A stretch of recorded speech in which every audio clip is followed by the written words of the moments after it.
Hello everybody, today I'm bringing you a layout based on this mood board from the Crafty Maven Getaway.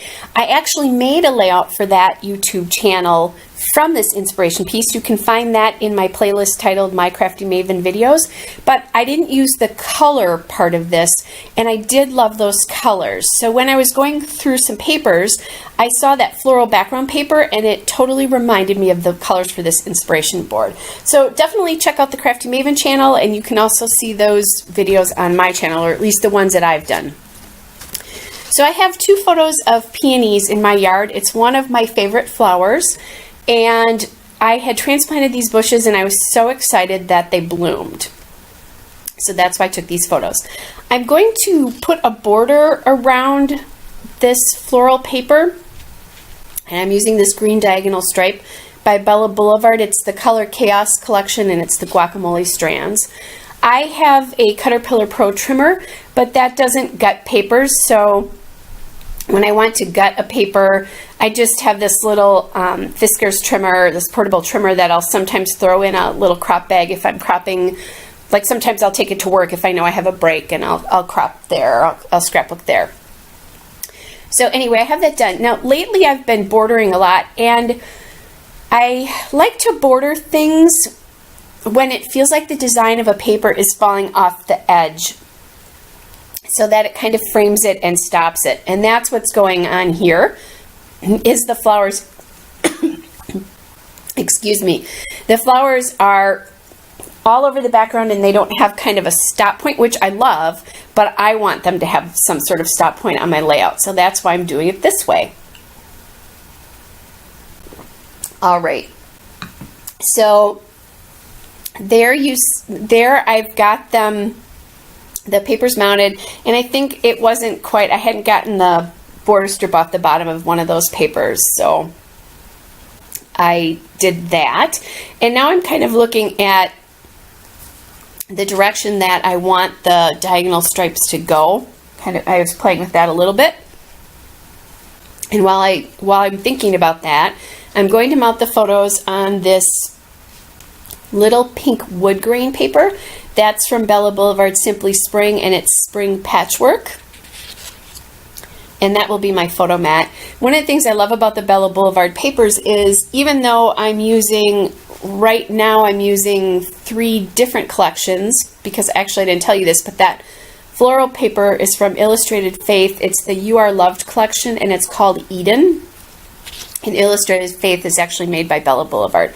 So those colors all work together across any collection, basically. And then I also have now added that green polka dot paper, which is from Bella Boulevard Sweet Sweet Spring, and it's Blooming Beauties. So that color also works, again, because it's Bella Boulevard. So lots of manufacturers do this now, where no matter what their collection is, all the colors will work. And I'm thinking of like Bella Boulevard does it.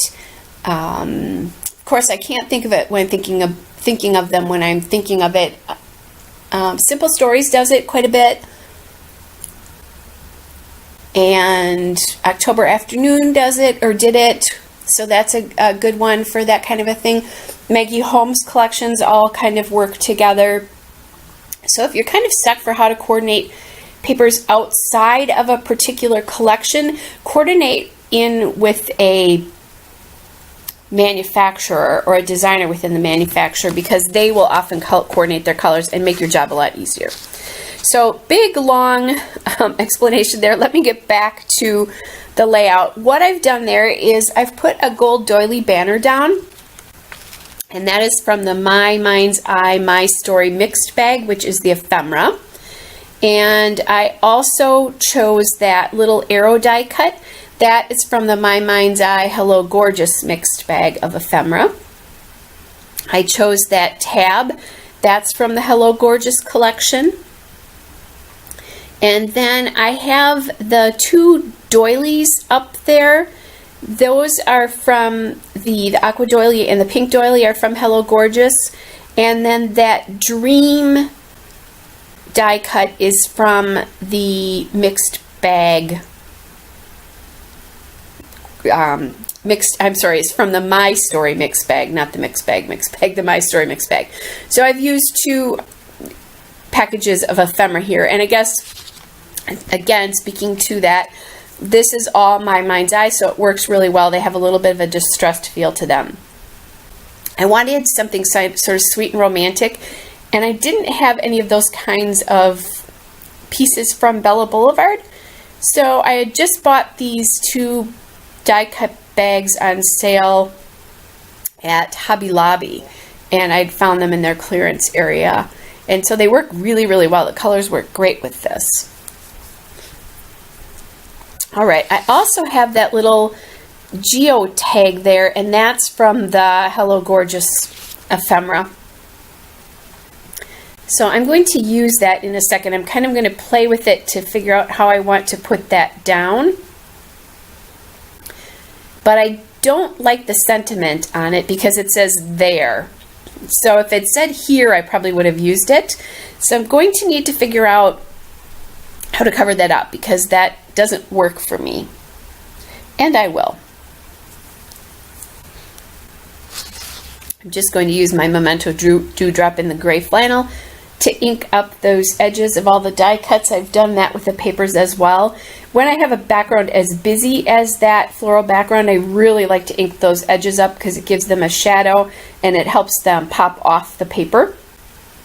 So that's why I do that, is it really helps define your papers, and especially if you're using them across different manufacturers, it really helps unify your layout together. So I have both My Mind's Eye and Bella Boulevard here, which wouldn't always necessarily go together. So if you look at that arrow I'm working with right now, the background of that is kind of cream, and the background of all the Bella Boulevard pieces and even that gold doily piece that the arrow's sitting on are pretty white, but not quite as white as the Bella Boulevard background paper there.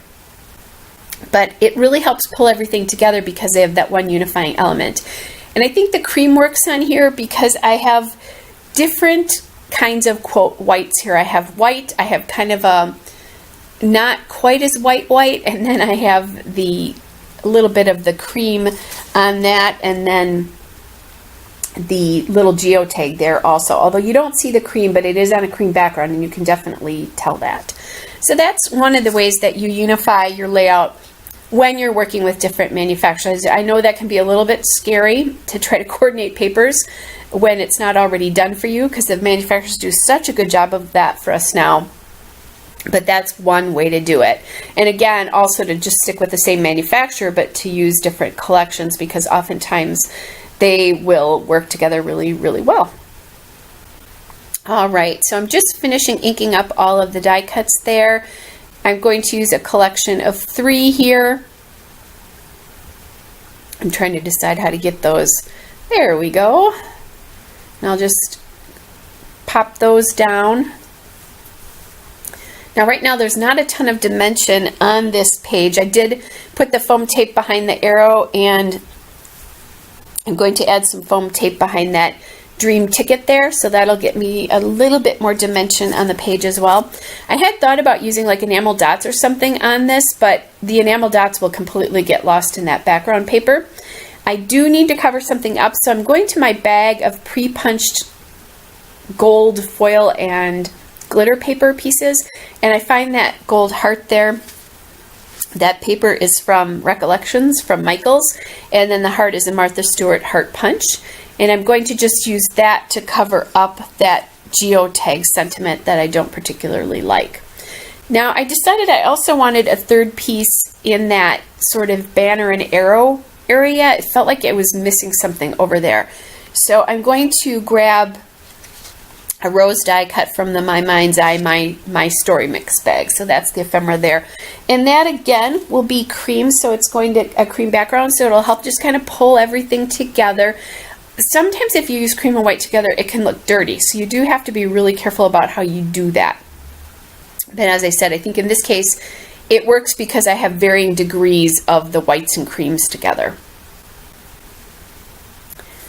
All right, so I'm really liking how this is really working, and even though that background paper is very, very busy, the background of my flowers there is so dark that I think it's really working with the background paper of the flowers so that you don't totally lose it. All right, I realized I was writing the date on that tab and realized that the arrow says date on it, so I didn't want the date in two places, so I just took the tab and turned it over. I was originally just going to write peonies on that tab. Forgot I was going to do that and put the date on, because of course most often I'll put a date on that. So I fixed that by just turning it over. And I'm just doing a little bit of journaling here about how I'm really happy that these transplanted flowers bloomed, and that that the flowers are a spring favorite of mine. Actually, they're just a favorite flower of mine, period. I like peonies quite a bit. And there's the date.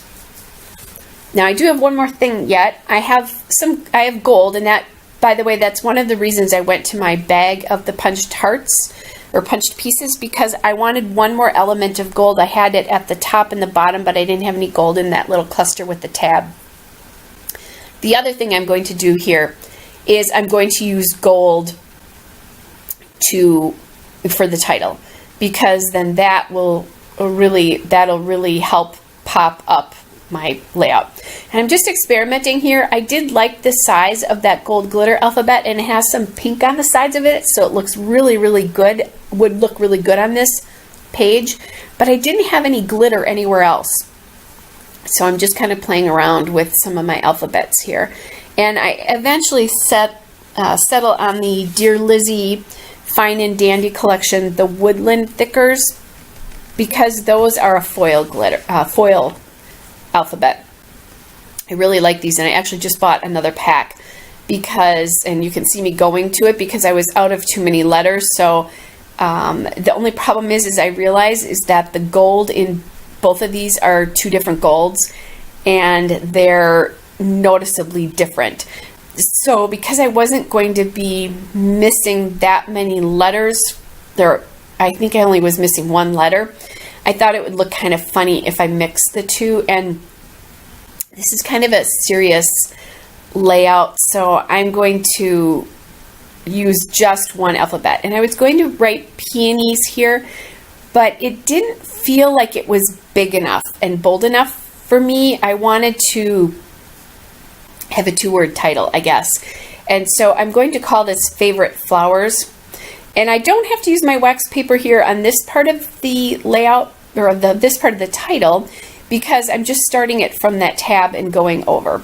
So I look at that, and the flowers looks okay, but I'm thinking, yeah, I definitely want to add another word there if I can do that, because it's not standing out enough to me. And I think you'll see what I mean when I put the second word on. So here I am going to the word flowers, and actually I did that. I told you I was going to use the second alphabet. When I changed the word, I didn't need to do that. All right, so then what I did is I just flipped this upside down because it's going to help me get the spacing between the two words a little bit better. And I cut a piece off of that letter to make an I. And there we go. Now I get favorite flowers. Now do you see what I mean by, with the second word, it's just making it a lot more bold. Take a look at that. Here's the still shot, and then I have a couple of detail shots. Hope you're all well, and I will be back with another video again soon. Bye!